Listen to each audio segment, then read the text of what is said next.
안녕하세요. 네, 안녕하세요. 네, 첫 시간입니다. 회계감사, 동차 회계감사 첫 시간이고요. 첫 시간이라서 오리엔테이션 먼저 하고 수업 나가도록 하겠습니다. 어, 일단은 이제 목차는 이렇게 돼 있고요. 제가 하나씩 차근차근 조금 설명을 드려볼게요.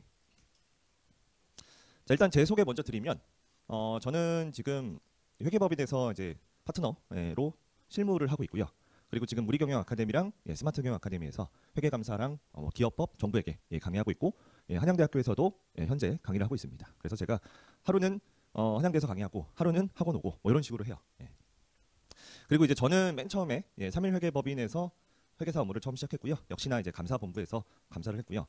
그 다음에 이제 뭐 공군본부, 국방부 딱 봐도 이제 냄새가 나죠. 군대입니다. 군대에서 이런 실무를 했고 회계사를 따고 저는 이제 군대를 갔기 때문에 군대에서도 다 회계 업무를 했어요. 그러니까 보통 이제 본인들 군대 얘기 막 하잖아요. 남자들끼리 잘 안 하면 안 되는데 하잖아요. 그럼 저는 이제 군대에서 회계한 얘기밖에 없어요. 그렇습니다. 그래서 군대에서도 계속 회계를 했고 그 다음에 이제 이촌회계법인이라는 곳에서 이제 조금 실무를 더 쌓다가 여기 현무회계법인에서 개업을 하고 있습니다. 그래서 강의랑 실무를 같이 하고 있어요. 자, 넘어가서 제일 궁금해하시는 게 사실 요거예요. 이제 회계감사를 들으셨던 분들은 좀 아시겠지만 회계감사를 처음 들으시는 분들은 도대체 회계감사가 어떻게 나올까? 이게 1차 시험에는 없었던 과목이기 때문에 어떻게 나올지 궁금하실 텐데, 자, 일단은 풀이 형태를 보면 기본적으로 모든 2차 과목은 서술형이 기본입니다. 자, 근데 서술형이라고 해서 무조건 문장을 그냥 쭉 서술해야 되느냐? 이런 건 아니에요. 문장을 쭉 서술해야 되는 서술형이 있고요. 그리고 나머지 형태도 많이 있습니다. 그래서 뭐 단답형이라고 해서 단어를 쓰는 거예요.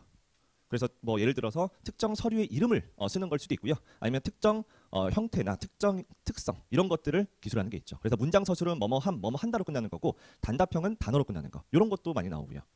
자, 그리고 세 번째, 제가 이렇게 별표를 쳐놓는 건데 요즘 트렌드 문제입니다. 요즘 트렌드 문제가 OX 문제예요. OX 문제가 뭐냐? 문장을 쭉 써줘요. 한 5개가 있습니다. 그 중에 각각 여러분들이 맞는 문장인지 틀린 문장인지 파악한 다음에 틀린 문장이면 이유를 쓰는 겁니다. 맞는 문장이면 이유를 안 써요. 이게 이제 기본적인 OX 문제인데 최근에 OX 문제가 많이 늘었습니다. 작년 같은 경우도 OX 문제가 한 35문제 나왔어요. 상당히 크죠. 한 문제당 1점이라고 해도 35문제죠. 자, 그만큼 예전에는 문장 서술형이 많았다면 이쪽으로 조금 바뀌고 있다는 거예요. 그래서 암기를 중요시하는 건 맞지만 너무 집착하지 않아도 되는 이유가 OX 문제가 조금 늘고 있기 때문입니다. 자, 네 번째입니다. 다지선지인데 이거는 뭐냐면 문장이 한 10개가 있어요. 그중에 잘못된 문장 한 3개만 고르세요. 그리고 그 이유를 써주세요. 요겁니다. 요것도 어떻게 보면 객관식이죠. 그래서 이렇게 1번, 2번처럼 주관식도 있지만 3번, 4번처럼 객관식도 있고요. 5번은 이제 계산 문제, 이런 문제도 가끔 등장을 하는데 제가 이제 교재를 보시면 1장부터 16장까지 있는데 계산 문제가 등장하는 데가 딱 한 단원밖에 없어요. 나머지도 뭐 등장을 하겠지만 거의 이제 산수 수준이고 챕터 9단원 표본 감사라고 해서 우리 통계 관련된 내용이 잠깐 나옵니다. 그때 빼고는 계산 문제가 안 나오는데 거의 정해져 있어요. 딱 정해져 있기 때문에 작년도 나왔고 재작년도 나왔지만 9단원 내용만 알면 다 풀 수 있는 문제. 어떻게 보면 쉽게 설명드리면 좀 보너스 문제 성격의 계산 문제가 등장을 합니다. 네, 이렇게 나오고요. 그래서 너무 이제 겁먹으실 필요가 없는 게 단순히 서술하는 거 외에도 다른 형태도 많이 나온다. 이렇게 보시면 돼요. 자, 그 다음에 출제 형태입니다. 아까 설명드린 게 풀이 형태라면 지금은 어떤 식으로 문제 자체가 출제되느냐예요. 문제 자체를 보면 크게 이제 4가지 케이스가 있는데 얘는 이제 마지막이고요. 크게 3가지만 일단 볼게요. 자, 어떻게 되어 있냐면 회계감사의 대부분의 내용이 뭐냐면 회계감사 기준서라는 별도의 기준서가 있습니다. 그래서 그 기준서를 암기하는 형태가 있고요. 사례 형태라고 해서 예를 들어 뭐 땡땡 회계법인이 주식회사 A에 대해서 회계감사를 수행한다. 뭐 이런 식으로 뭔가 스토리가 있는 내용이 있어요. 그래서 케이스 1 같은 경우에는 스토리가 없습니다. 스토리 없이 생 암기한 걸 쓰세요. 이렇게 나오는 경우도 있고요. 두 번째 케이스는 스토리가 있습니다. 스토리는 쭉 있는데 알고 보니까 그냥 내가 암기한 거 쓰는 거예요. 이렇게 나오는 경우도 있고요. 물론 암기한 거 쓰는 것도 있고요. OX도 있겠죠, 당연히. 그래서 요건 이제 매칭 된다라고 보시면 되고, 요게 제일 어려워요, 사실. 케이스 3. 요게 시험의 난이도를 결정합니다. 작년 같은 경우에도 문제 1번이 이렇게 나왔어요. 케이스 형태. 우리 사례형 문제인데 암기형이 아니에요. 회계감사 이제 실무적인 내용이 나오는 건데 이렇게 나오면 조금 어려워질 수밖에 없는데 겁먹지 않으셔도 되는 게 기본적으로 다들 어려워합니다. 유해생도 어려워하고 동차생도 어려워하고 심지어 실무자들 사이에서도 의견이 갈리는 문제가 많아요. 재작년 문제 같은 경우 그랬어요. 그렇기 때문에 이 경우는 여러분들이 도전만 해보겠다 이렇게 생각하시면 돼요. 그래서 케이스가 3개가 있지만 얘는 어차피 다 어렵다. 이렇게 보시면 돼요. 자, 그 다음에 계산형, 논리형. 계산 문제는 아까 말씀드렸고 논리형은 이런 게 나옵니다. 특정 뭐 제도, 특정 제도를 도입한 취지를 쓰세요. 이런 거, 이런 게 논리입니다. 그래서 얘는 암기랑은 상관이 없어요. 그래서 제가 이 논리형 문제도 어떻게 푸는지 실제로 문제를 보면서 설명을 드릴 겁니다. 자, 이렇게 회계감사 나와요. 자, 세 번째인데 그렇다면 이제 회계감사가 도대체 과목 자체, 과목의 특징을 한번 봐야 됩니다. 그래서 제가 여러분들이 아주 잘 아는 재무회계랑 조금 비교를 해봤어요. 자, 재무회계는 보통 어떻게 나오냐? 문제가 회계상 거래예요. 그래서 뭐 예를 들어 주식회사 A가 뭐 토지를 100만 원에 취득했다. 이런 게 나왔을 때 문제가 뭐냐? 다음에 회계 처리를 수행하세요라고 해서 여러분들이 뭘 쓴다? 회계 처리를 쓰는 거죠. 그래서 어떻게 보면 회계상 거래를 묻는 거고 그 결과가 정답. 자, 근데 회계감사는 정확하게 반대입니다. 반대가 뭐냐? 재무제표가 딱 주어져요. 재무제표가 먼저 나오고 그거에 대해서 회계상 거래가 맞니? 확인해 보세요. 정확히 역순으로 가죠. 그래서 어려운 거예요. 왜 그러냐? 재무회계는 물론 재무회계가 훨씬 어렵죠. 어려운데 재무회계는 시간 순서대로 가요. 그러니까 거래가 발생하면 그 거래에 따라 기록을 하는 겁니다. 재무제표라는 건 뭐예요? 결국 과거 사건에 대한 기록이에요. 근데 지금 얘는 뭡니까? 과거 사건의 기록을 먼저 보고 그 과거가 맞는지 확인해 보는 과정이기 때문에 조금 더 까다로울 수밖에 없어요. 여러분들이 낯섭니다. 그래서 재무회계랑 정확하게 반대로 생각을 해야 돼요. 이 회계 처리가 맞는지 틀린지 확인해 보는 거. 자, 그래서 이런 회계 처리에 대해서 뭘 확인해 봐야 되냐라고 하면 바로 증거입니다. 증거. 도대체 이 회계 처리, 네가 토지 100, 현금 100에 대한 회계 처리가 실제 맞는 거니? 네가 속된 말로 구라친 거 아니야? 그래서 뭘 찾나? 증거를 찾는 거예요. 예, 그래서 증거 찾기 게임이라고 보시면 됩니다. 자, 예를 하나 들어볼게요. 이런 회계 처리가 있습니다. 토지랑 현금, 그러니까 토지 100을 현금 100을 주고 취득을 했다. 현금 100을 주고 토지를 취득했다. 이런 회계 처리가 딱 주어집니다. 그러면 회계감사는 요거예요. 실제로 요게 맞는 회계 처리냐? 실제로 토지를 취득하지 않고도 이렇게 한 거니? 이런 겁니다. 어떻게 보면 여러분들이 탐정이 되는 과정이에요. 자, 탐정이 됐다라고 가정을 해볼게요. 자, 이런 회계 처리가 딱 있을 때 제일 먼저 뭘 해야 될까라고 하시면 뭘 해야 될까요? 우리 성형 뭘 해야 돼요? 제일 먼저. 네? 그런 거 어려운 거 말고. 자, 일단은 뭘 해야 되냐? 물어보겠죠. 왜 취득했어요? 왜 취득했어요? 아니면 이 토지 뭡니까? 어떤 토지예요? 어디 있는 토지예요? 물어볼 겁니다. 그게 회계감사예요. 그래서 일단은 물어봅니다. 네, 질문. 회계감사 감사 기술 중에 하나가 질문이에요. 물어봐요. 자, 그 다음에 뭘 확인했어요? 그 질문에 대한 답변을 얻을 거예요. 예를 들어서 회계사님, 저희가 현금 100으로 저기 충청도에 있는 모 지역의 토지를 취득한 겁니다. 라고 합니다. 그럼 어떻게 하겠어요? 계약서 주세요. 등본 주세요. 이런 식으로 자료를 요청하거나 아니면 뭐 출금을 확인하거나 이런 식으로 갑니다. 이게 회계감사입니다. 증거 찾는 거, 증거. 그래서 실제로 벌어진 이 회계 처리에 대해서 질문하고 서류 확인하고 이게 회계감사의 전부예요. 예, 전부입니다. 하지만 책이 두꺼운 건 이유가 있겠죠. 전부라고는 하지만 이 과정이 조금 복잡한 내용들이 숨겨 있습니다. 자, 이게 이제 회계감사인데 그렇다면 이 증거에 대해서 조금 의문이 들 겁니다. 도대체 어떤 증거를 수집해야 되고 증거란 게 뭐고 얼마나 많은 증거를 수집해야 됩니까? 의문이 생길 거예요. 왜냐하면 사람마다 생각하는 게 각기 다른 거죠. 여러분들도 다르고 저도 다르고 서로 다릅니다. 자, 그래서 이거에 대해서 어떻게 해결을 해주냐? 예, 바로 여러분들이 잘 아는 회계감사 기준이라는 게 있습니다. 그래서 여러분들이 갭은 배웠을 거예요. 그래서 우리 한국채택국제회계 기준 KIFRS 이런 친구들이 갭인데 게스라고 해서 회계감사 기준이라는 게 있어서 회계감사에서 정의하는 증거는 뭐고요, 어떤 특징이 있고 어떤 증거를 수집하세요라고 다 적어놓습니다. 그래서 우리가 공부해야 될 게 바로 이 회계감사 기준이라는 거예요.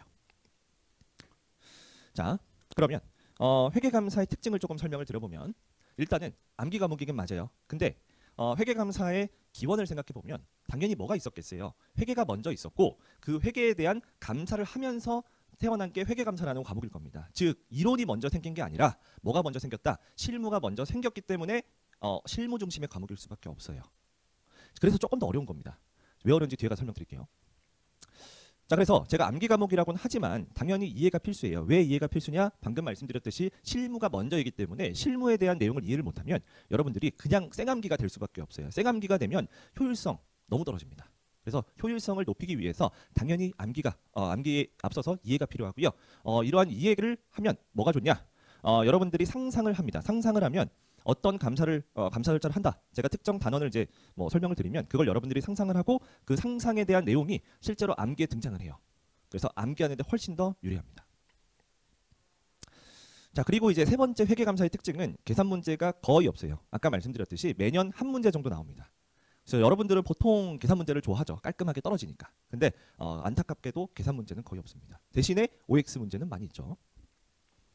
자, 그러면 도대체 이 회계감사 기준서 내용이 뭘까? 요런 내용이 요런 의문이 들 텐데. 자, 제가 예시를 들어왔어요. 자, 회계감사 내용을 가져오면 여러분들이 모르기 때문에 제가 아주 쉬운 예시를 가져왔습니다. 자, 예시 첫 번째. 한식을 먹을 때 쓰는 도구를 모두 서술하시오. 자, 한식을 먹을 때 쓰는 도구 뭐가 있어요? 성형. 젓가락, 숟가락. 정답입니다. 예. 이 정도는 맞춰야죠. 예.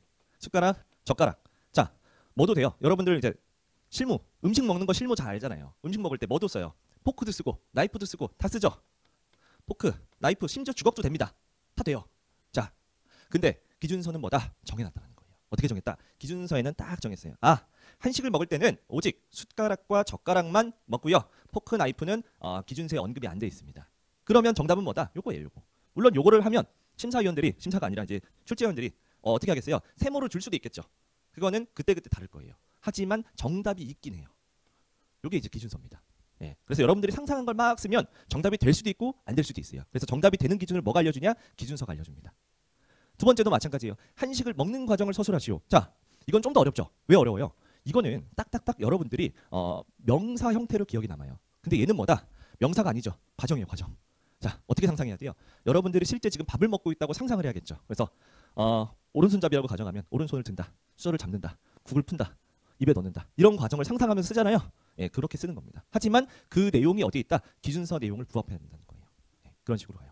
세 번째도 마찬가지입니다. 한식을 먹음으로써 얻는 효익을 서술하세요. 배가 부른다, 살이 찐다, 몸이 커진다. 자, 이런 거 다 효익이지만 기준서에서 효익을 딱 정해놨습니다. 그것만 적으라는 거예요. 이게 회계감사 기준서의 내용입니다. 그래서 실무가 기본이 되지만 어쨌든 이런 실무를 바탕으로 정형화된 답안이 있다. 이렇게 보시면 됩니다. 자, 이게 회계감사 기준서의 특징이고요. 자, 중요한 내용이죠. 회계감사를 그러면 제가 목이 좀 건조해서 삑사리가 자꾸 나네요. 자, 원래 잘 안 나는데. 자, 회계감사 공부 방법을 조금 생각을 해볼게요. 중요합니다. 동차생 기준이에요. 자, 일단은 3월에 개강을 했잖아요.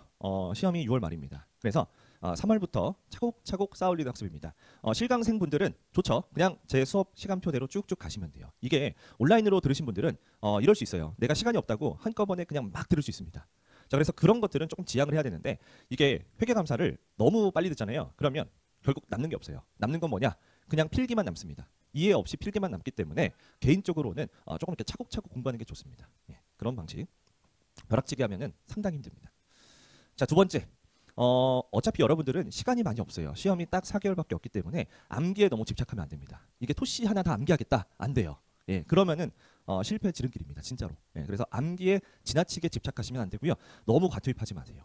이거는 제가 강조드립니다. 자, 그럼 어떤 식으로 이제 스텝을 밟아 나갈 거냐? 첫 번째는 이제 수업이에요. 제 수업이 어떻게 진행되냐? 기본 이론이 이제 설명을 드릴 거고 최근 11개년 기출문제가 기본서에 다 들어가 있습니다. 그래서 기본서가 두꺼운 이유가 바로 요 11개년 기출문제랑 풀이가 다 들어가 있어서 그래요. 그래서 두꺼울 수밖에 없어요. 자, 그래서 제가 수업을 통해서 이론과 문제풀이를 다 드릴 거고요. 그 다음에 여러분들이 복습을 하셔야겠죠. 자, 복습은 당연히 꾸준히 하셔야 됩니다. 이게 회계감사도 마찬가지겠지만 다른 과목도 마찬가지겠지만 며칠 쉬면은 까먹어요. 근데 회계감사의 장점은 뭐냐면 복습 시간이 그렇게 길지 않습니다. 그러니까 내가 암기를 해야겠다라고 하면 복습이 길어져요. 근데 암기를 안 하고 내용 이해 위주로 가겠다. 그러면은 복습 시간이 조금 짧아집니다. 그래서 동차생들은 시간이 없습니다. 다른 과목도 해야 되기 때문에 최대한 시간을 절약하면서 꾸준히 반복을 하세요. 예. 그래서 실강 듣는 분들은 제가 수업이 9시 반이지만 9시부터 와서 꼭 30분은 복습하고 시작을 하셔야 됩니다. 자, 그리고 제가 이 복습 공개 특강을 올려놨어요. 이게 작년도 같은 경우에 제가 작년 동차 과정에서는 이 복습 공개 특강을 복습 강의를 여기서 이게 칠판에서 하고 그거를 모아서 공개 특강으로 이제 무료로 올려놨습니다. 그래서 그걸 보시면서 조금 리마인드 하시는 것도 방법이에요. 그래서 제가 이것도 뒤에 가서 설명드릴게요. 자, 세 번째는 자습입니다. 이제 여러분들이 이제 제 강의도 다 듣고 복습도 다 했어요. 자, 그 다음에 어떻게 하면 되냐? 제가 그 교재 중에 이제 필수 암기랑 OX 200제라는 교재가 있습니다. 그래서 되게 얇아요.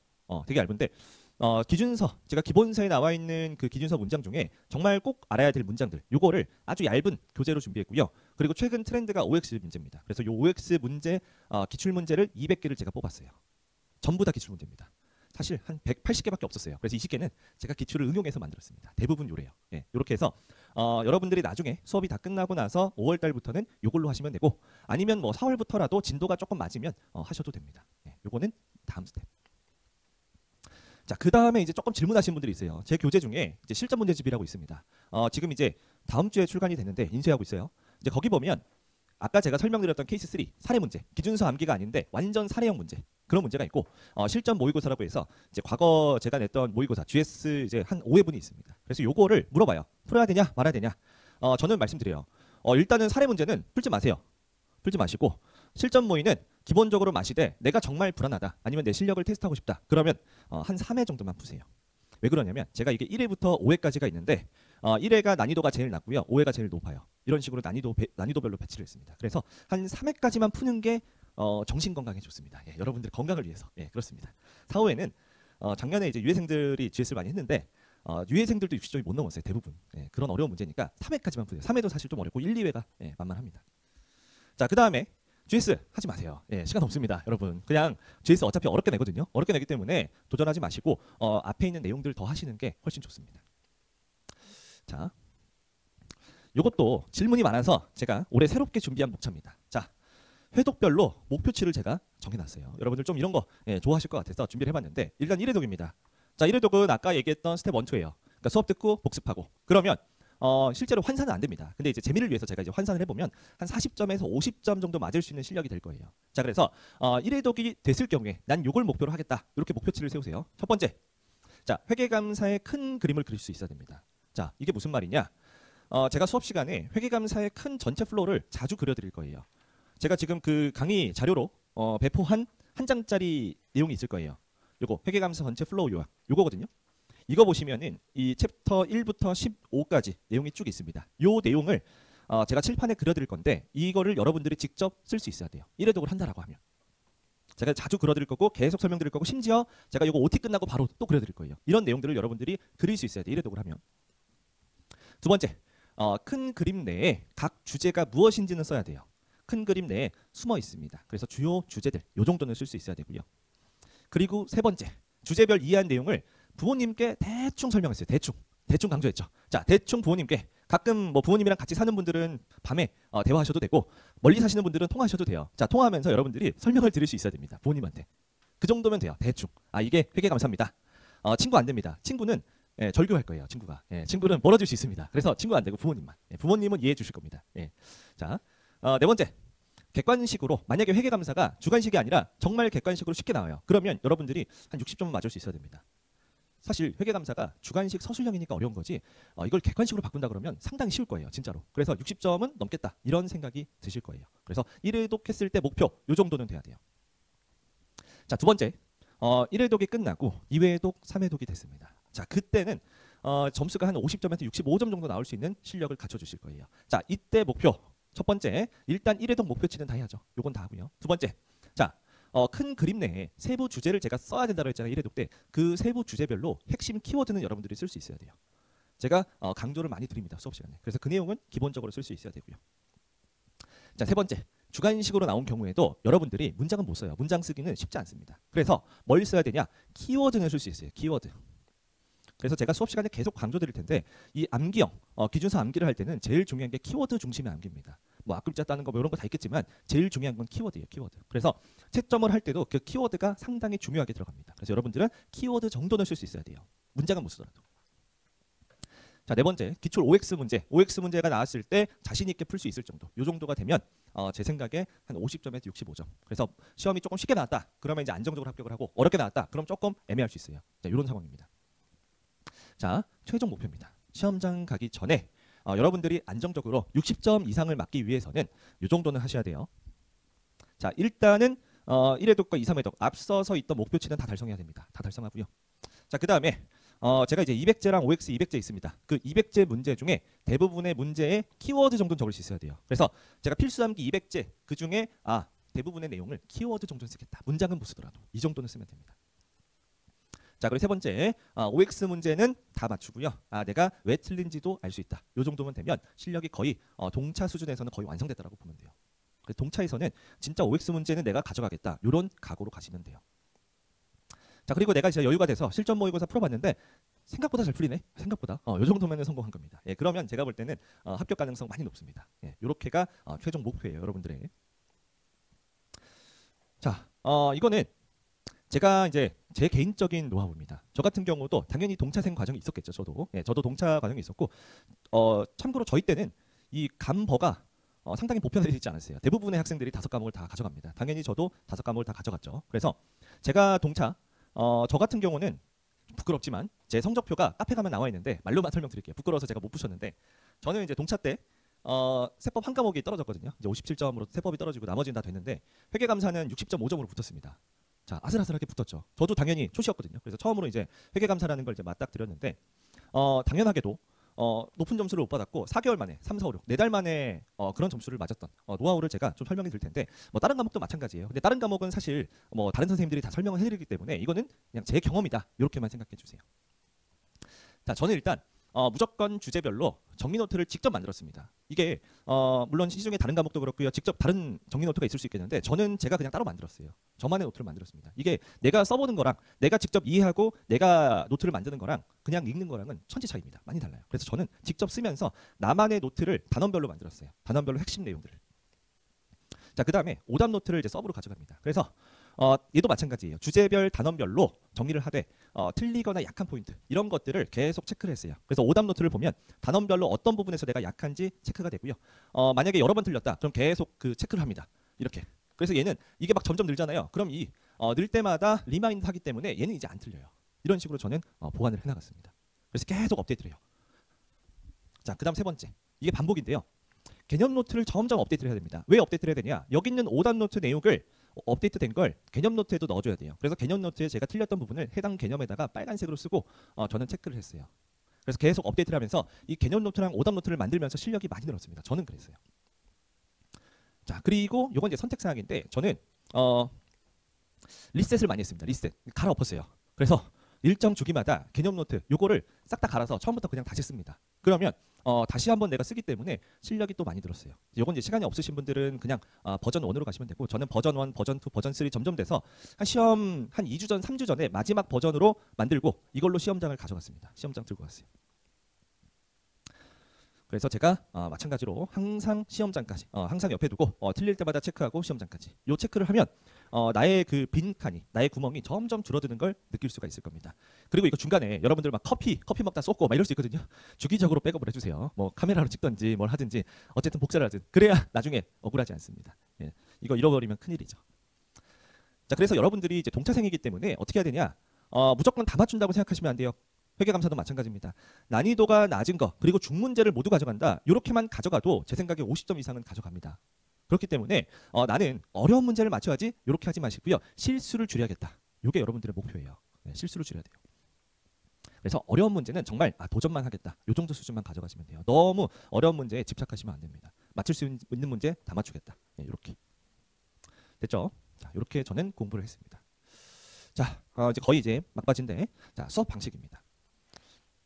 자, 일단 제 교재예요. 주교재가 이렇게 돼 있고 2025 버전이어야 돼요. 2024 안 됩니다. 2024 왜 안 되냐? 내용이 많이 바뀌었어요. 왜 바뀌었냐? 2024랑 대비를 좀 해보면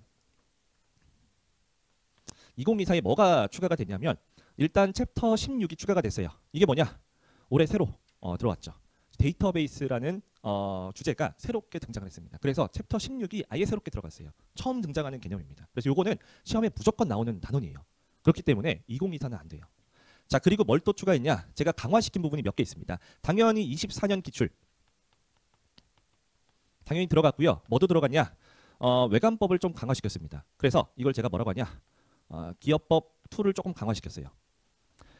이 1차 시험 이번에 보신 분들 다 보셨겠지만 기업법 2가 나왔잖아요. 자, 기업법 2는 결국 이 공인회계사법과 외관법, 회계감사의 범위와 거의 중첩이 됩니다. 자, 요게 1차 시험에 나온다라는 건 뭐냐면 여기 위주로도 낼 수 있다라는 거예요. 그렇기 때문에 제 교재도 주 시험 범위는 회계감사 기준이지만 실제 시험에는 기업법 2 과정이 나옵니다. 그렇기 때문에 기업법 2를 공부하시면 회계감사에 조금 유리하다는 얘기가 바로 요거예요. 그래서 제가 이번에 개정을 하면서 기업법 2 내용을 많이 강화시켰어요. 물론 기업법 2에 있는 내용을 다 실진 못합니다. 그것까지 하면 여러분들 너무 힘들기 때문에 중요한 내용만 실었고요.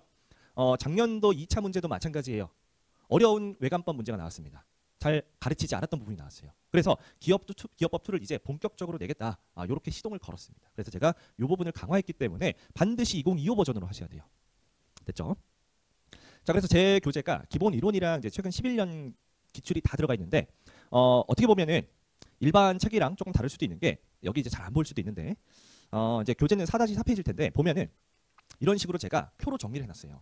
그러니까 줄글로 쓴 것도 물론 있겠지만 웬만한 내용들을 표로 정리해놓고 기출을 이렇게 표시를 해놨습니다. 자, 이렇다는 얘기는 뭐냐면 이게 단순히 기본서일 수도 있지만 워크북의 용도로도 활용할 수가 있는 거예요. 그래서 제가 워크북을 봐라, 워크북을 사라 이런 말씀을 안 드리는 이유가 기본서 자체가 요약 정리입니다. 그래서 저는 워크북은 좀 선택사항이라고 생각을 합니다. 그래서 이게 조금 두껍기 때문에 좀 번거로울 수는 있어요. 근데 뭐 분철도 하고 뭐 그럴 수 있으니까 이거는 좀 선택사항인 것 같아요. 예. 워크북 있긴 합니다. 사실 분들은 뭐 사셔도 되는데 굳이 안 사도 가능하다 이렇게 말씀드릴 수 있고요. 자, 그리고 예상 시간은 지금 한 24회 정도 하루에 2회씩 진행이 되고요. 총 60시간 내외로 진행이 될 겁니다. 자, 그리고 이제 수업 진행 방식을 말씀드리면 당연히 기본 개념을 정리를 쭉 할 거고요. 그 개념과 매칭되는 기출 문제를 그때그때 풀 겁니다. 그래서 최근 11 개념도 있고 그 전 것도 있어요. 그래서 뭐 2012년, 2013년 이런 문제도 다 들어가 있고요. 그리고 이제 복습 강의를 아까 제가 말씀드렸다는 게 요건데 저희 스마트 경영 아카데미 공개 특강에도 제가 해놨고 제 유튜브 있습니다. 이 망해가는 유튜브가 하나 있거든요.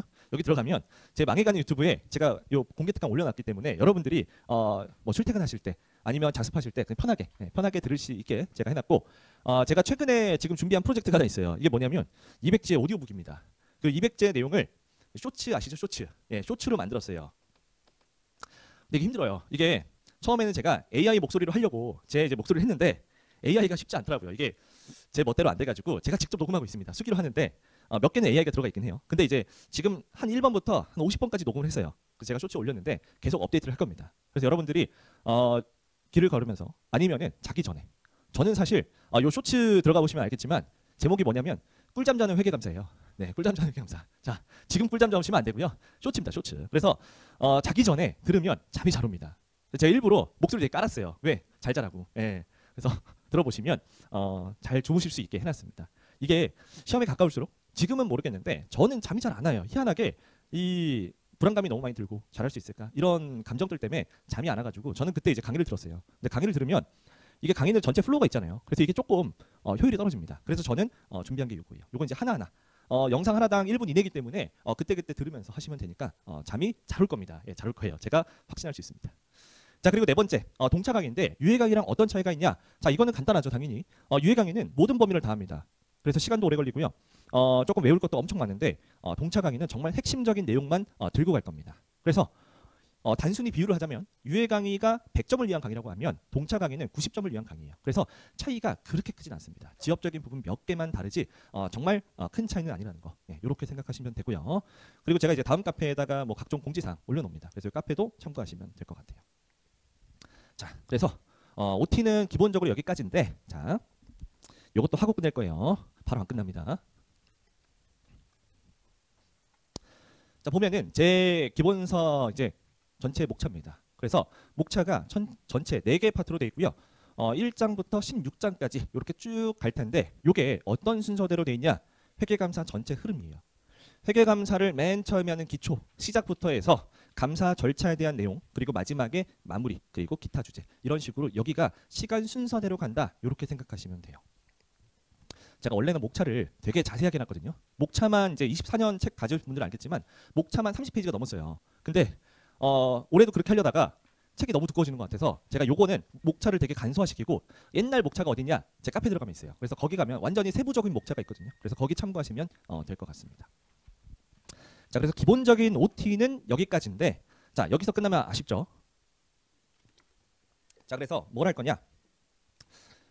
회계감사 전체 플로우를 한번 쭉 정리를 해볼 겁니다. 여러분들이 낯선 이제 회계감사이기 때문에 한번 저랑 아무 지식이 없는 상태에서 큰 그림을 그려볼 거예요.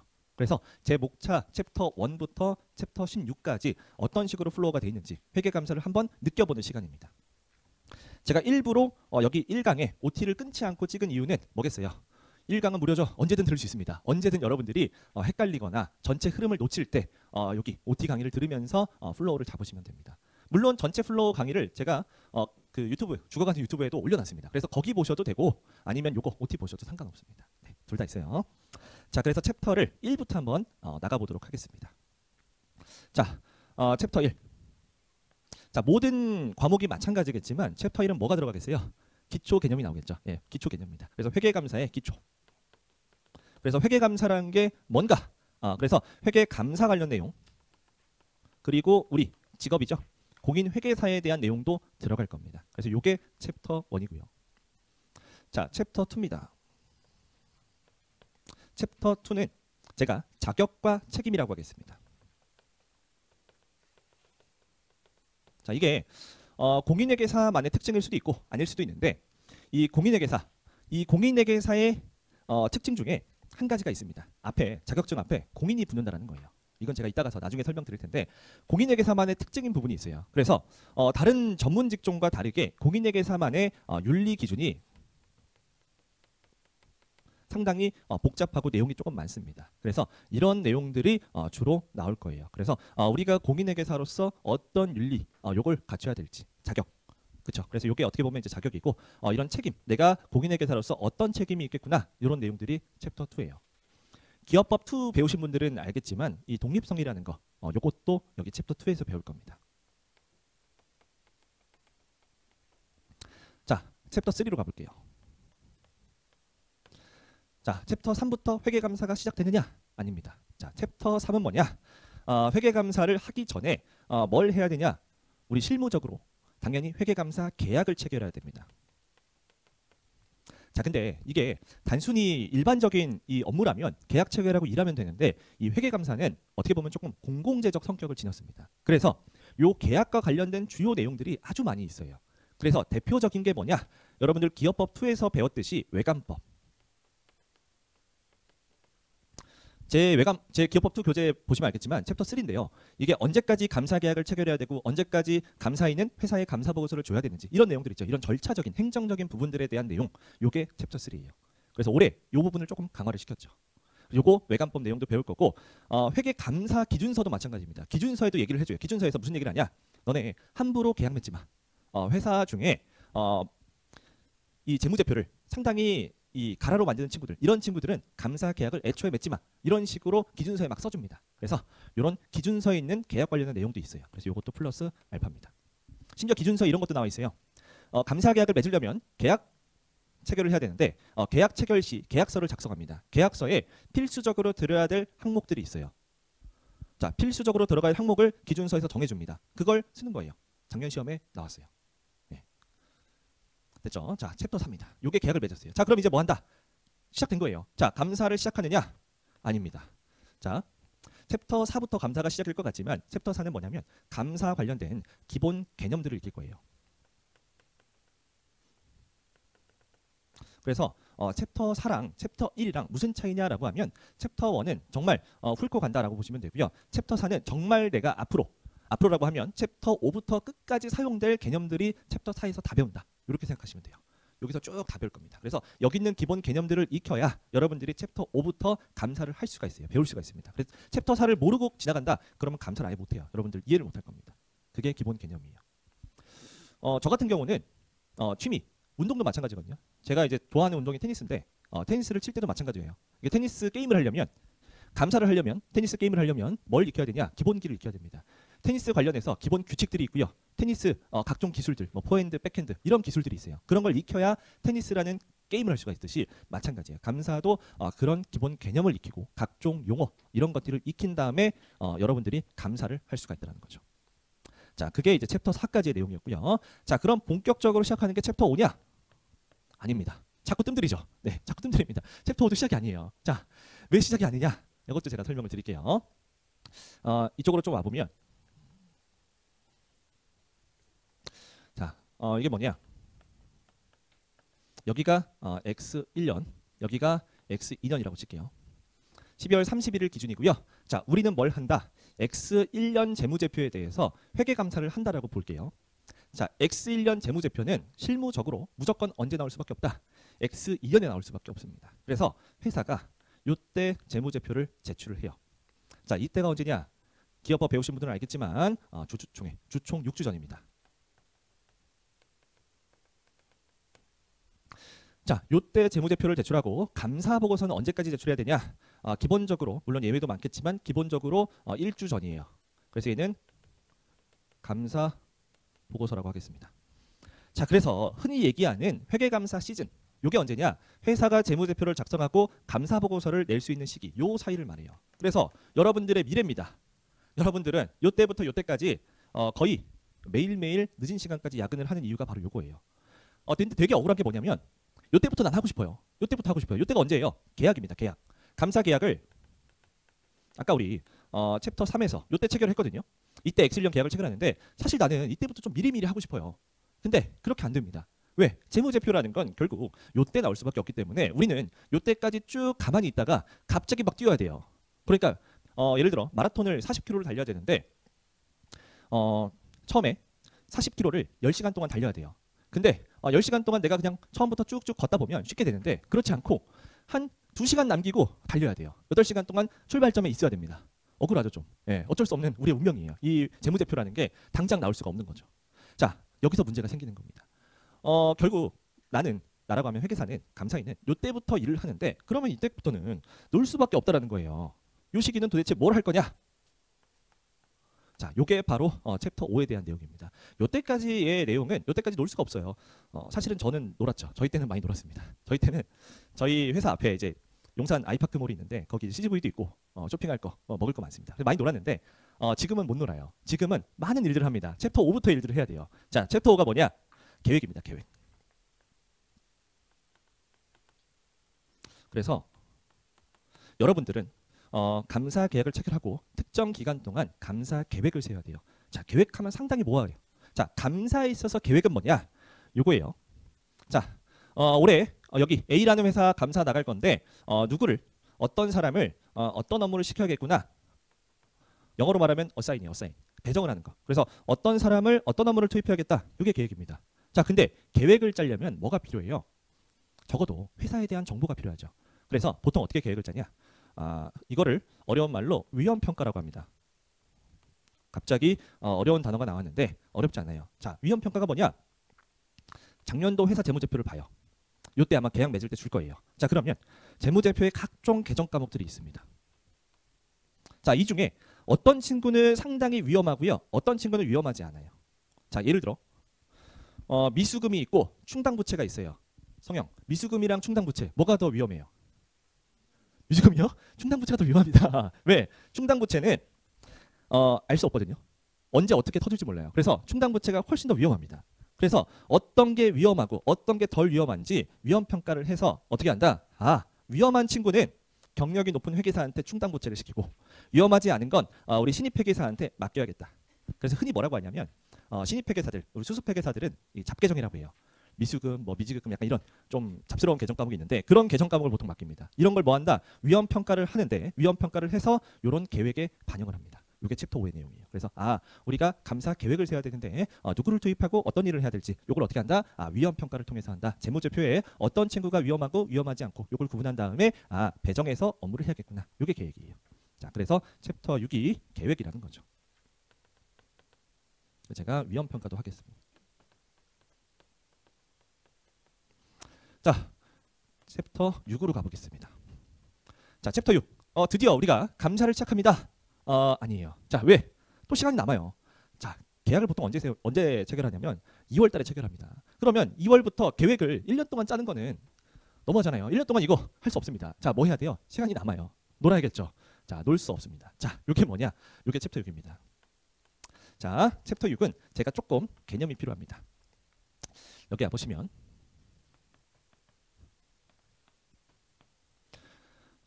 회계라는 거, 특히 이제 재무회계 요 관점에서 보면 기본적으로 우리가 생각하는 재무회계는 뭐였냐면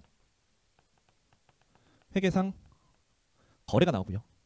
이런 회계상 거래가 뭘로 반영이 됩니까? 당연하겠지만 재무제표로 나오는 거죠. 요게 이게 여러분들이 지금까지 배웠던 재무회계였어요. 자, 근데 기업법도 배우신 분들은 알겠지만 실무적으로는 이게 회계상 거래가 바로 재무제표로 가지 않습니다. 어떻게 가느냐? 특정 프로세스가 있어요. 그래서 예를 들어 여러분들이 상상을 한번 해볼게요. 올해 시험에 9월에 합격을 해서 마통을 만들었습니다. 자, 마통 만들고 차를 한 대 지른다고 생각해 볼게요. 제 동기들도 많이 그랬습니다. 갚느라고 오래 걸렸는데 자, 차를 지릅니다. 자, 보통 차를 지를 때는 한 방에 질러야죠. 보통 이제 그 경차 사러 갔다가 이제 포르쉐 끌고 나오잖아요. 보통 그러잖아요. 보태보태병에 걸려서. 자, 차를 사는데 자, 아주 좋은 차, 외제차를 샀다고 가정할게요. 자, 그러면 우리 딜러가 있습니다. 자, 딜러를 만나겠죠. 자, 딜러 입장에서 보면 처음에 여러분들이 딜러한테 계약을 맺어요. 자, 근데 딜러가 이런 얘기를 합니다. 지금 계약서는 쓰지만 이게 실제로 계약이 될지는 모르겠다고 해요. 왜 그러냐? 자, 상상해 볼게요. 현실적으로 봤을 때 그냥 진짜 내가 여러분들이 회계사라서 이제 사는데 문제가 없겠지만 내가 무일푼이에요. 아무 돈도 없는데 갑자기 롤스로이스 매장 가서 산다고 해요. 그럼 팔까요? 이 사람이 뭘 보겠어요? 아, 능력이 있는지 보겠죠. 그래서 계약서를 쓰고요. 이 계약서가 어디로 가느냐? 신용평가하는 데로 가요. 그래서 실제로 이 사람이 지불할 능력이 되는지 확인해 봅니다. 그래서 회계사네? 마통도 있네? 낼 수 있겠구나. 자, 가죠. 그 다음에 어떻게 가요? 그 다음에 물류팀에 연락을 합니다. 그래서 해당 모델이 출고가 되는지 한번 확인해요. 언제 출고가 되고 이런 일정들을 확인한 다음에 배를 싣고 쭉 옵니다. 그 다음에 여러분들한테 인도가 되고요. 그 다음에 어떻게 된다? 인도가 됐기 때문에 매출 회계 처리를 해야겠구나라고 해서 우리 회계팀에서 최종적으로 회계 처리를 해야 재무제표가 돼요. 그러니까 단순하게 물건을 팔았고 회계 처리가 딱 되는 게 아니라 여러 가지 실무적인 프로세스가 존재를 합니다. 이게 뭐라고 하냐? 영어로 우리 인터널 컨트롤이라고 하고요. 우리나라 말로 내부 통제라고 합니다. 자, 내부 통제랑 이런 단어도 똑같다라고 볼게요. 지금은 내부 회계 관리 제도 똑같습니다. 같은 얘기예요. 이 차이는 제가 나중에 설명을 드리겠습니다. 자, 그래서 이거를 다시 한번 제가 다른 그림으로 한번 표현을 해볼게요. 여러분들은 이거 아마 안 배웠을 것 같은데 제가 어릴 때는 초등학교 때 이런 그림이 나왔습니다. 이 그림이 뭐냐? 요새도 이런 그림 있나요? 실제 있어요? 자, 이게 뭐냐면 함수예요, 함수. 자, x 값을 넣으면 여기가 y 값이 나오는데 여기가 fx죠. 자, 이게 함수인데 이게 뭐냐? 이게 바로 내부 통제예요. 얘가 내부 통제고 얘는 뭐냐? 재무제표라는 거죠. 얘는 뭐냐? 회계상 거래죠. 자, 그래서 요 관계를 봤을 때 결국 재무제표의 신뢰성을 높이기 위해서는 뭐가 중요합니까? 얘가 중요한 거예요. 얘를 쉽게 설명드리면 뭐냐? 저는 뭐라고 얘기하냐? 분계 생성기라고 합니다. 기계요, 기계. 분계를 생성하는 기계입니다. 자, 기계가 아주 잘 작동을 해요. 그러면 당연히 재무제표도 잘 작동하겠죠. 공장이랑 똑같아요. 우리 전표 만드는 공장이라고 생각하시면 됩니다. 그래서 이게 아주 짜임새 있게 된다. 그러면 재무제표도 신뢰성이 높아지는 거예요. 자, 여기서 이제 챕터 6이 등장을 하는 겁니다. 자, 이렇게 생각을 하겠죠. 회사의 내부 통제, 즉 분계 생성기가 아주 잘 작동을 해요. 자, 그러면 이런 생각을 할 겁니다. 우리 시즌 때 너무 힘들어. 시즌 때 재무제표에 있는 거를 감사보고서 시간이 몇 주밖에 없어요. 5주밖에 없습니다. 5주 동안 다 봐야 돼요. 자, 그래서 어떻게 하겠다? 자, 그러면 우리는 이렇게 할게. 회사의 내부 통제가 잘 돼 있는지 한번 검토를 한 다음에 요 내부 통제에 대한 테스트를 한번 해볼게. 자, 테스트를 왜 하냐? 내부 통제를 테스트하는데 내부 통제가 아주 잘 작동을 해요. 분계 생성 기계가 정말 잘 작동합니다. 그러면 어떻게 하겠어요? 여기서 해야 될 감사 절차를 여러분들은 줄일 수가 있겠죠. 자, 그래서 챕터 6은 뭐냐? 회사의 이런 내부 통제를 테스트하는 겁니다. 그래서 내부 통제가 뭔지도 알아볼 거고요. 내부 통제 테스트하는 내용도 6단원에서 배울 거예요. 이게 6단원입니다. 자, 이게 요때 가능한 이유는 뭐예요? 이 내부 통제라는 건 언제 발생합니까? 매일매일 발생해요. 매일매일 돌아가요. 요 과정은 1월 1일부터 12월 31일 매일매일 계속 반복하는 과정이기 때문에 중간에 하든 언제 하든 다 상관이 없어요. 요때도 할 수 있고 요때도 할 수 있고 요때도 할 수 있겠죠. 물론 이때 하게 되면 어떻게 돼요? 요거는 못하죠. 요건 언제 한다? 나중에 합니다. 그런 내용을 6단원에 배우는 거예요. 이런 식으로 가요. 그래서 챕터 6은 회사의 내부 통제가 뭔지 보고 이 내부 통제에 대해 테스트를 한 다음에 이 테스트 결과를 바탕으로 실제 우리 감사를 할 때 이 감사를 좀 줄일 수 있겠구나. 이런 기능을 해주는 겁니다. 그게 바로 챕터 6이에요. 그래서 제가 요거 챕터 6을 내부 통제 그리고 내부 통제에 대한 테스트라고 설명을 드렸습니다. 자, 이제는 나올 때가 됐죠. 이제는 감사를 해야 됩니다. 자, 이제는 챕터 7이 됐어요. 여기부터가 이제 여러분들이 잘 아는 재무제표 감사예요. 자, 재무제표 감사라고 하면 조금 어렵기 때문에 좀 모호할 수 있어서 뭐라고 하냐? 요 재무제표 내에서 계정 과목에 대한 감사입니다. 자, 재무제표를 딱 봤을 때 우리 이제 어카운트가 이제 계정 과목의 영어죠. 어카운트가 있고 이렇게 금액이 있고요. 그다음에 뭐가 있냐? 사람이 있습니다. 그래서 우리가 요 계획하고 위험 평가할 때 나왔던 내용들을 여기에다 대입을 하는 거예요. 실제 담당자를 지정합니다. 그래서 예를 들어 현금일 때 누가 하고 예를 들어 제가 하고요. 뭐 유형자산은 뭐 김혜계사가 하고 이런 식으로 어사인을 합니다. 그래서 각 계정 과목 담당자를 딱 지정을 해둬요. 그래서 계정 과목별로 우리 회계 감사를 합니다. 그래서 챕터 7은 어떻게 배우겠다? 계정 과목별 우리 실증 절차라고 하는데 계정 과목별로 감사를 한다. 이렇게 보시면 돼요. 그래서 이게 바로 챕터 7. 자, 챕터 8로 넘어갈게요. 그래서 챕터 7에서 계정 과목별로 담당자들이 쭉 감사를 하는데 자, 이런 게 있어요.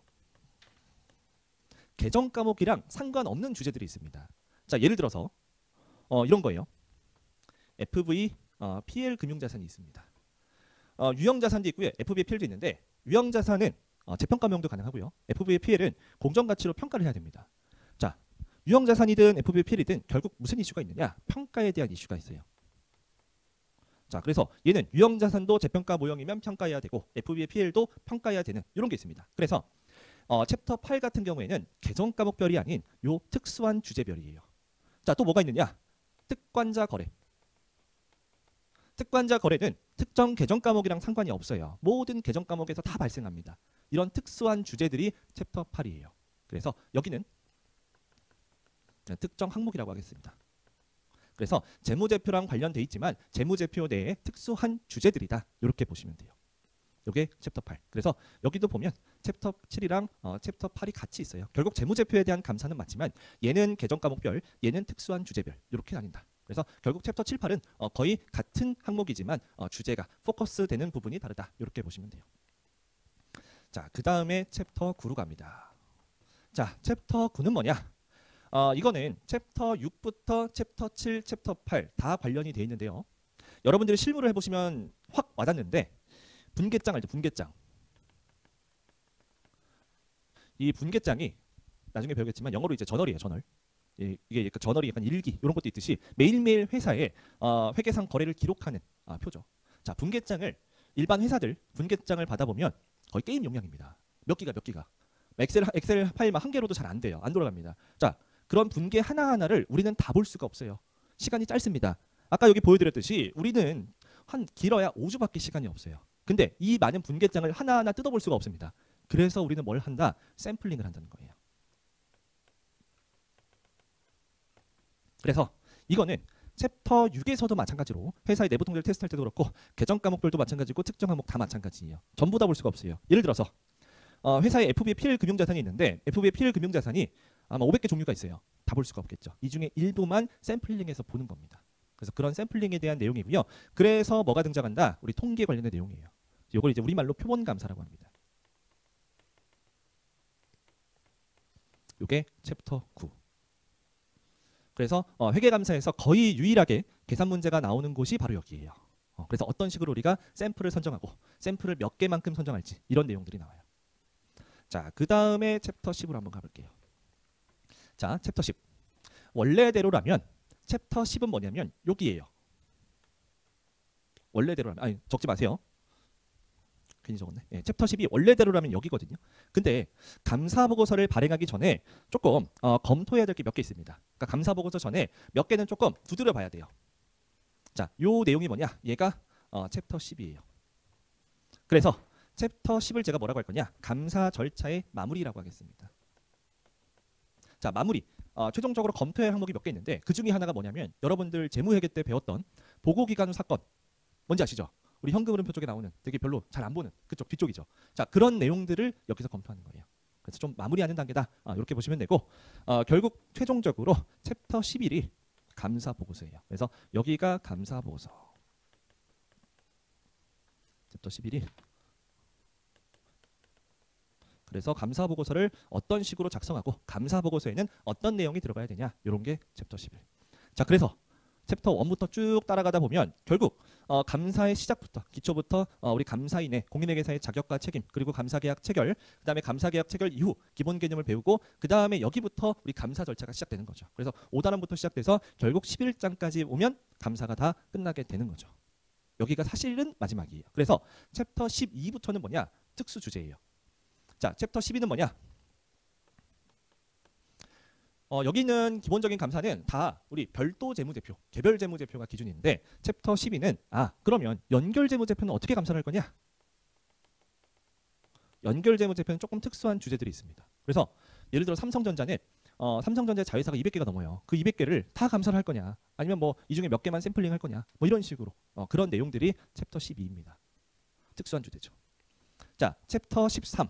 자, 챕터 13은 어디로 갈 거냐? 여기로 갑니다. 자, 얘는 몇 년 전에 새로 등장한 개념입니다. 제가 공부할 때는 당연히 없었어요. 이게 사람들이 무슨 생각을 했냐면, 잠깐 여기 다시 오면 이 내부 통제, 분계 생성기가 아주 훌륭하게 돼 있으면 재무제표의 신뢰도가 높을 거야. 이런 생각을 합니다. 자, 여기 한 발자국 더 나가는 거예요. 자, 그러면 이렇게 하면 어떨까? 그래, 너네 분계 생성기를 보는 거 좋아. 근데 이거를 조금 더 많이 본다는 게 뭐냐? 이 분계 생성기에 대해서 별도로 보고서를 써주는 거 어때? 분계 생성기가 잘 작동하고 있는지 안 되는지 별도로 보고서 쓰는 거예요. 자, 챕터 6이랑 뭔 차이예요? 챕터 6은 우리 재무제표에 대한 감사의 일부로서 수행을 하는 거예요. 자, 근데 챕터 13은 뭐냐? 이 내부 회계, 요 내부 통제 자체로 감사 보고서를 써줘야 돼요. 그래서 이 내부 통제에 대한 감사가 별도의 절차입니다. 나중에 배우겠지만 이 내부 통제 테스트는 재무제표 감사에서 생략해도 돼요. 생략해도 되는 과정입니다. 근데 얘는 뭐예요? 무조건 해야겠죠. 왜? 감사니까. 얘는 어떻게 보면 전체 재무제표 감사에서 주연 배우가 아니라 조연 배우예요. 조연 배우고 얘는 뭐예요? 13단원에서는 주연 배우가 됩니다. 왜? 이거 자체를 감사하고 감사 보고서를 내야 되니까. 그게 13단원. 자, 챕터 14. 자, 챕터 14는 뭐냐? 지금까지 배운 내용은 모두 회계감사인데 얘는 뭐냐? 검토입니다. 검토. 검토 이제 어디서 검토가 나왔냐? 여러분들 다 까먹었을 텐데 정부회계 기억나시죠? 정부회계 때 우리 지방회계. 자, 지방자치단체는 공인회계사의 검토 의견을 받아야 되죠. 재무제표에 대해서. 그게 바로 검토입니다. 그래서 감사보다 훨씬 더 낮은 수준의 감사. 대충 하는 감사 이렇게 생각하면 돼요. 이것도 배울 건데 얘는 시험에 잘 안 나옵니다. 얘가 15년도에 나오고 23년도에 한번 나왔어요. 그래서 거의 이제 5년에서 10년 사이 한번 나와서 안 나올 수도 있는데 얘 같은 경우는 사실 강의 시간이 한 30분밖에 안 됩니다. 예, 이런 상황이에요. 그래서 챕터 14. 자, 챕터 15. 얘는 뭐냐? 얘는 작년도에 나온 거예요. 작년도에 새로 도입된 개념인데 이런 감사 과정을 쭉 보면 너무 복잡해요. 그러니까 상당히 이제 할 게 너무 많습니다. 그래서 이런 얘기를 합니다. 아니, 우리 회사는 진짜 중소기업이에요. 게다가 우리 회사는 주주랑 대표이사도 똑같고요. 가족회사입니다. 자, 이런 회사는 그러면 이거 너무 복잡하고요. 조금 간소화하면 안 될까요? 라고 나온 게 15. 그래서 이거는 소규모 기업에 대한 재무대표 감사입니다. 얘도 짧아요. 제가 이거 강의를 직접 할지 뭐 특강으로 올지 모르겠는데 얘도 한 20분 안에 끝납니다. 왜? 여기까지 배운 거를 그냥 압축이에요. 여기까지 배운 것 중에 몇 개만 딱딱딱 설명드리면 끝납니다. 그러니까 뭔가 새로운 개념이 없어요. 그래서 얘도 아주 간단하게 끝나겠지만 개정된 지 얼마 안 됐고 아직 한 번도 시험에 나오지 않았기 때문에 얘도 알아두면 좋겠죠. 자, 대망의 마지막 챕터. 여기까지만 하면 회계감사가 정말 끝입니다. 자, 요것도 이번에 나온 거죠. 얘는 작년, 얘는 올해. 심지어 얘는 뭡니까? 올해 시험에 무조건 나온다라고 얘기를 해줬어요. 우리 출제 기관인 금융감독원에서 무조건 출제가 된다라고 내었던 우리 데이터베이스에 대한 감사입니다. 그래서 작년 대비 올해 동차 강의의 차이가 뭐냐면 작년에는 복습 강의를 제가 복습을 여기서 우리 실강으로 했는데 복습을 없앨 거예요. 왜 없애냐? 이거 해야 되거든요. 이걸 해야 돼가지고 요것 때문에 복습 강의는 제가 영상으로 대체하고 얘를 할 겁니다. 얘도 생각보다 내용이 많고요. 여러분들이 낯설어요. IT 관련된 지식이 있어야 되기 때문에 이것도 마지막에 제가 할 겁니다. 자, 이러면은 대충 여러분들이 감은 잡힐 거예요. 아, 내가 배우는 회계감사가 챕터 1부터 챕터 16까지 있는데 이런 플로우로 가는구나. 이렇게 보시면 되고, 만약에 내가 중간에 좀 이해가 안 간다, 내가 갈피를 잘 못 잡고 있다, 어딜 보면 된다? OT 강의를 보시면 내용을 쭉 보실 수가 있습니다. 이런 식으로 여러분들이 회계감사 전체 흐름을 쭉 잡아가시는 거고요. 제가 아까 말씀드렸던 전체 흐름을 그릴 수 있어야 된다라는 게 이런 거예요. 요걸 한번 그릴 수도 있어야 되고요. 그리고 요거 제가 이거 나중에 수업하면서 계속 그려드릴 겁니다. 여기서 하나하나 여러분들이 배우는 거예요. 그러니까 이거를 어떻게 보면 큰 폴더라고 보시면 되고 이 폴더 안에 작은 폴더들이 쭉 있다라는 거예요. 예, 이런 식으로 배우면 여러분들이 회계감사를 조금 큰 그림을 그릴 수가 있습니다. 자, 이게 조금 많아 보일 수도 있고 뭐 만만해 보일 수도 있는데 합니다. 가능해요. 충분히 할 수 있습니다. 그래서 특수한 조금 어려운 단어는 있긴 한데 그런 단어는 제가 빠르게 넘어가고 중요한 부분 위주로 설명을 드릴 거니까 동차 강의의 특성에 맞게 수업을 나가도록 하겠습니다. 자, 잠깐 쉬었다가 우리 본격적으로 진도 나가겠습니다.